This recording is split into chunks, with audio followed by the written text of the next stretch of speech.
Hey everyone, my name is Daniel Ratliff and welcome to my spare bedroom. I have to write a speech and give a speech for a college assignment, and I chose to speak of the importance of gun rights, so here it is.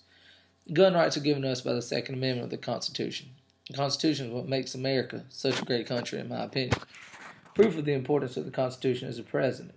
Part of his oath of office as the President stating to promise to defend the Constitution.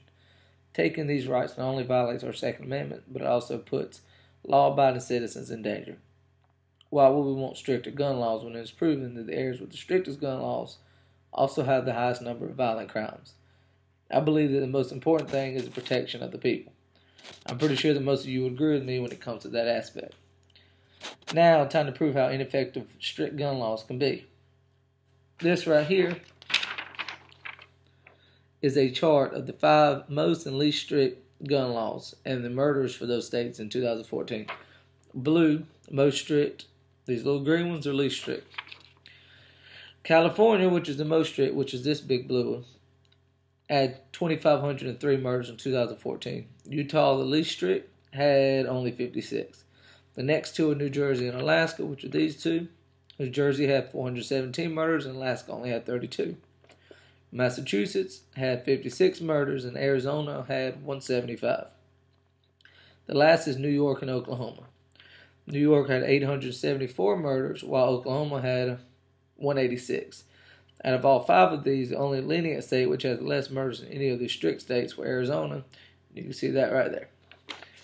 Now let me mention a few facts that some of you may or may not know about gun control. Over the past 20 years, firearm sales have skyrocketed. However, murders with guns are down 39%.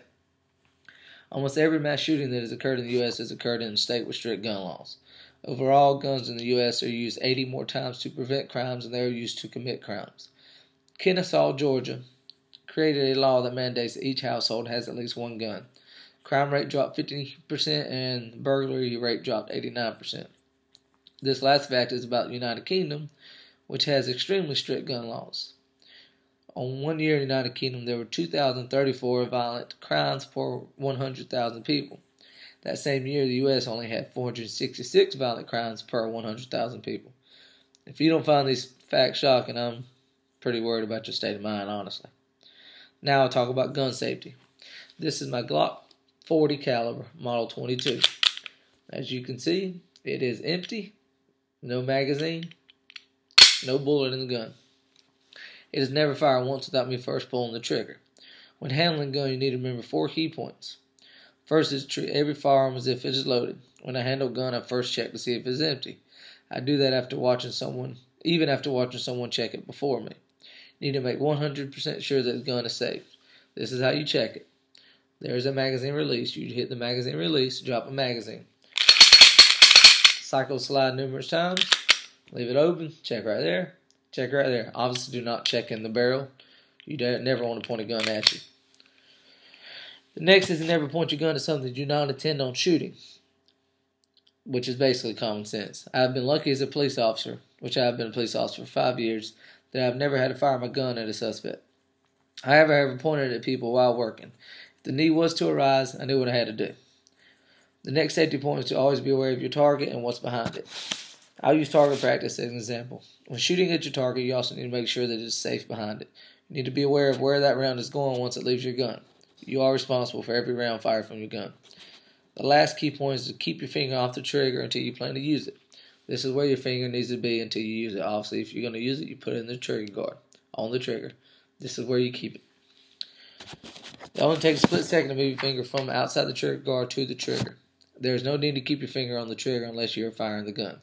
If parents would teach their children these rules on gun safety, it would help to cure much of their curiosity. Kids are usually very interested in firearms. Teaching them gun safety and allowing them to safely learn to shoot the firearm can only help the situation.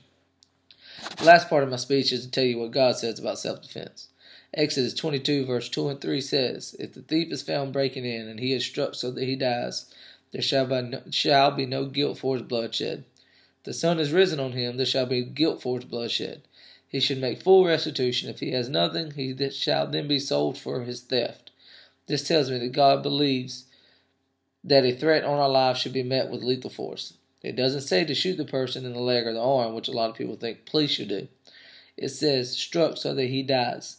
See, Even God agrees with my line of thinking.